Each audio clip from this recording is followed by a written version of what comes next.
Good evening, everyone. I'm Oren S, and welcome to my YouTube channel. Today I'll be starting a Wizard101 series, and for those of you who don't know, the game is relatively old, having came out about 2008. I personally really loved the game as a kid and wanted to share with everyone who doesn't know about it, and for those of you who do know about it or have played it before, I think this may help you relive some of the old memories you once had. Now, for this playthrough, I'll be playing as a death character since I've never played as one before. And based on the Wizard101 forums, I hear that they solo very well. I'll be covering the main quest line from level 1 at Wizard City to around level 50. It depends on how many side quests you do in the Dragonspire area. And as I play it, I'll be giving some of my own feedback and tips about the game and how to play it better, so to speak, while I go. So let's just go ahead and start making our death character. So I'm going to go ahead over here, click on new. This is Headmaster Ambrose, this is Gamma. They're two of the main characters that we'll be following the story of while we go through this game. Now, actually what you could do is you could take a personality test to find out which school best suits you.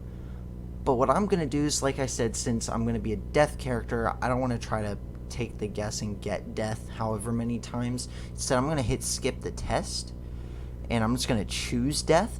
But for a quick pretext, there's 7 different schools you can play as, Storm being one of the more reckless ones, with high damage, low health. Classes like Ice and Life being more higher on the life and the defense, respectively, while not having as strong of an attack, and the other one's kind of falling somewhere in between, balance more as a support. And I'm choosing death just because while you do damage, you can also heal, just so then the fights are a little bit easier for me, and we're just gonna play it by ear. So here we go. Death wizards are solitary, driven, brave, and intelligent. Famous necromancers include a bunch of people that don't actually exist. Drains, that's what I was talking about, while they do damage while healing. So we're just going to go ahead, pick whatever the basic one is, so we don't have to waste any time with that. Cody Wildsmith, that sounds amazing. We're going to hit done, and we're going to jump right into this game. So this is the tutorial. We're going to go ahead and do it real quick, just for those of you that haven't seen this tutorial before, and for those of you that haven't played this game in a while. It still plays the same way, but just so you can appreciate the graphics. If you just look at Golem Tower right here, it actually looks significantly better, and the sidewalk is a lot smoother than what it used to be. Just a couple things to appreciate while you play the game. Like me personally, since I've been playing for a pretty long time, taking a couple breaks in between, but so here we go, we're moving around. You can actually use the arrow keys or WASD, which I really like, because a lot of the times you'll be using X, Z, I can't remember if you use a lot, and spacebar if you're like me and you just like to jump around because you're weird a lot. But because X is the main communicate button, it's really nice to be able to use the arrow keys as well as WASD for movement. But since it's not really a PvP type of game, although there is PvP in it, you can kind of take it at whatever pace you want, so that's really nice. We're just going to skip through this stuff. And now we're actually going to be introduced to our main villain, all the way up through Dragonspire, which is why I chose that area. And I really do like the storyline up to this point. Afterwards it gets a little sloppy, so just gotta enjoy the game while it lasts before they start throwing a bunch of junk on top of it. So now what we're actually going to do is we are going to be in a fight simulator. Wizard101 fights in it's a card-based and turn-based combat game. It's player versus enemy. And I'll explain more as we go ahead.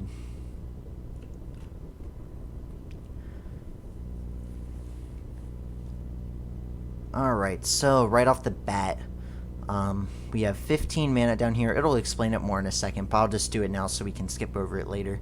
You have 450 health, 15 mana. Health is self-explanatory. Whenever you attack someone with a card like this, whenever you run out of health, you're defeated or you go unconscious. Mana is what you use to cast spells, as well as pips. This number here, so the 1 here in the top left as well as the 1 here, determine how many pips it takes to cast this spell, as well as how much mana. So the more mana you have, the more potential for spells to be cast that you can use, while also the amount of pips you have determines how powerful a spell you can cast offhand. You can have up to 7 pips here, going all the way up to having a total net value of 14 pips, and we'll get into that within a couple videos later. But for now, we're just going to go ahead and start with the one that does more damage. Both of these are attack types, that's why it has a fist here and a fist here. 120, we're just going to go ahead and smack the guy over here. Now, since these guys are ice, my Fire Cat should, in theory, do increased damage, but I'm not really sure just because it is a tutorial. So we'll just kind of see how it goes. So that's actually a rank 2 spell, and so is this myth one I'm using right now. So it's normally worth 2 pips, but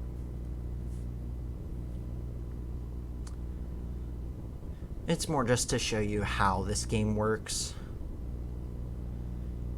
Yep, here we go. He's talking about health and mana, just like we mentioned. Yep, you'll be at the mercy of your enemies.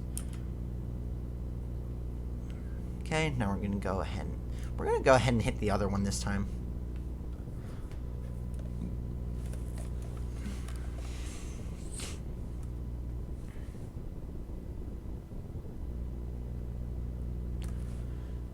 So yeah, I'd actually been playing this game for many years, probably since I was in my...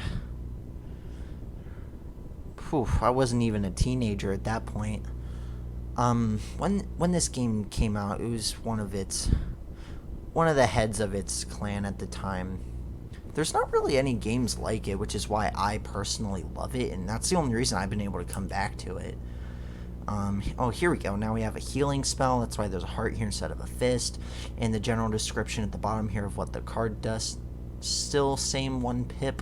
It's buffed, though. It's usually only 275, and that's for like 2 or 3 pips, but is what it is. It's a tutorial. Gotta take it all with a grain of salt. Speaking of grains of salt, actually, this is my first official YouTube video, so please take it also with a grain of salt. We're just kind of winging it here.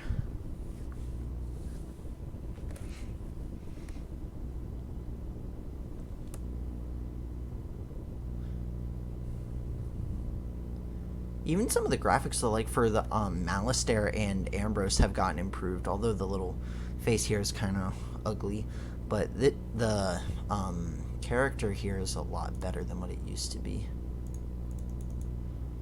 There we go. Headmaster Ambrose gave us more pips, so now we'll be able to use a rank 3 spell right here. It's called Nature's Wrath. It's a life spell. So now this one, like the other ones have been only using 1 mana, this one's actually going to use 3. So it's going to hit pretty hard. I think we're going to go ahead and hit the one on the left just because he has more health. I know it doesn't really matter, but...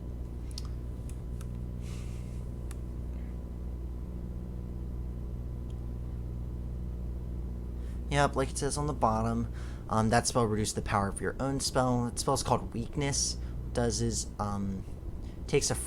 reduces the magnitude of the attack by a little bit. So rather than doing that 300 like it originally said, it says 225. Use Balance Blade.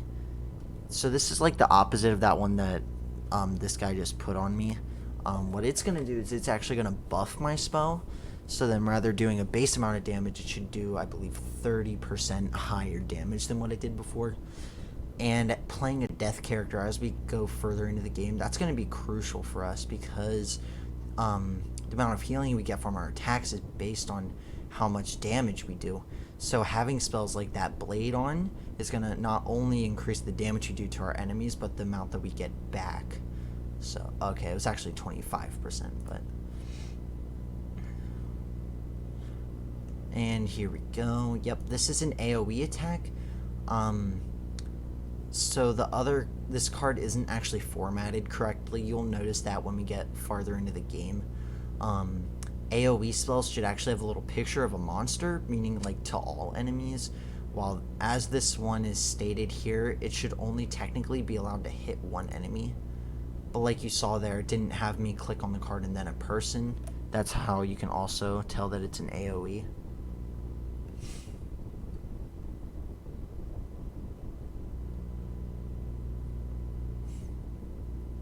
Here you go, Ninja Pigs.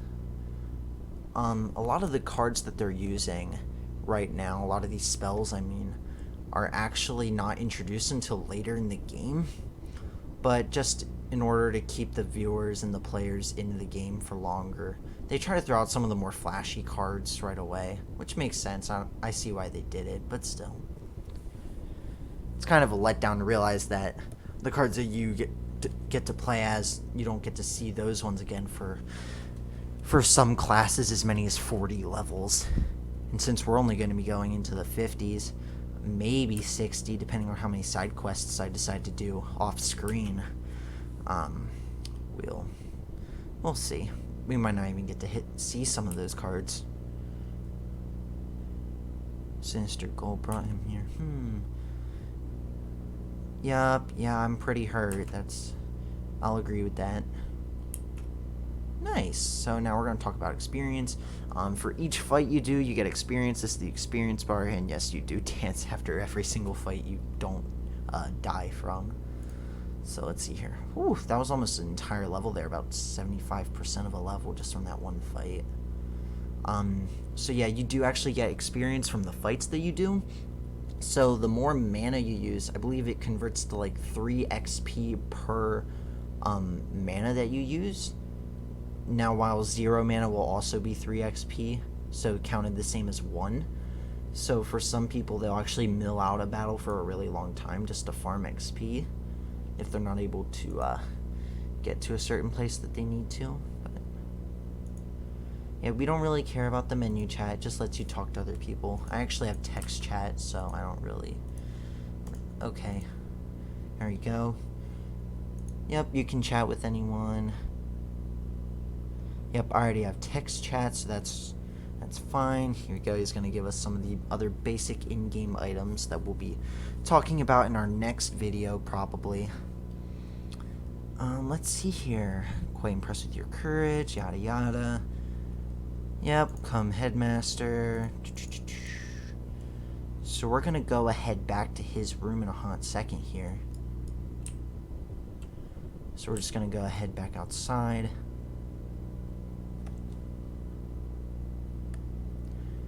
Okay, so just real quick sneak peek for next video.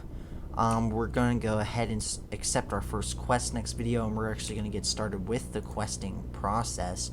I'll talk about that more in our next video, as well as some of the stuff you do for a basic deck. And we're going to go straight to the area called Unicorn Way. I'll talk more about the cards here and that 5% accuracy you see at the top there, or under the title of this item. And we'll get over some of that stuff in our next video. But thank you guys for watching. Go ahead and follow me on Instagram at Orin Stormstone. Just Orin_Stormstone, no caps. And that's all I really got for today. So thank you for watching, and see you next time.